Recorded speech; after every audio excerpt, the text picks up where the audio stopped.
Nizamabad collector గా నూతనంగా బాధ్యతలు చేపట్టిన ఇలా త్రిపాఠిని నిజామాబాద్ ఎంపీ ధర్మపురి అరవింద్ శుక్రవారం మర్యాదపూర్వకంగా కలిశారు.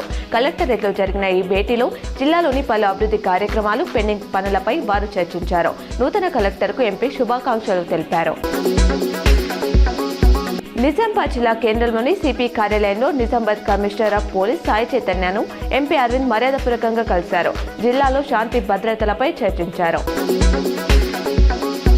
ఇందల్వాయి గ్రామంలో రోడ్డు భద్రత వారోత్సవాలపై పోలీస్ కళా బృందం కళాజాత నిర్వహించారు.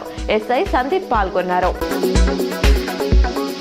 వాహనదారులు తగిన జాగ్రత్తలు పాటిస్తూ వాహనాలు నడపాలని ఆర్మూర్ జడ్జి శ్రీదేవి అన్నారు.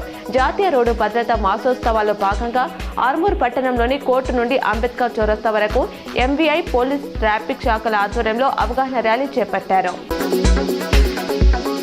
అంగన్వాడీ కేంద్రాల ద్వారా చిన్నారులకు, గర్భిణీలకు, బాలింతలకు మెరుగైన సేవలు అందించాలని రాష్ట్ర ప్రభుత్వ సలహాదారు సుదర్శన్ రెడ్డి కలెక్టర్ ఇలా త్రిపాఠి సూచించారు. బోధన్ డివిజన్లోని 113 అంగన్వాడీ కేంద్రాలకు ఎమ్మెల్యే సుదర్శన్ రెడ్డి చొరవతో దీక్షిత్ గ్యాస్ ఏజెన్సీ వారు ఉచిత గ్యాస్ పొయ్యిలు సమకూర్చారు.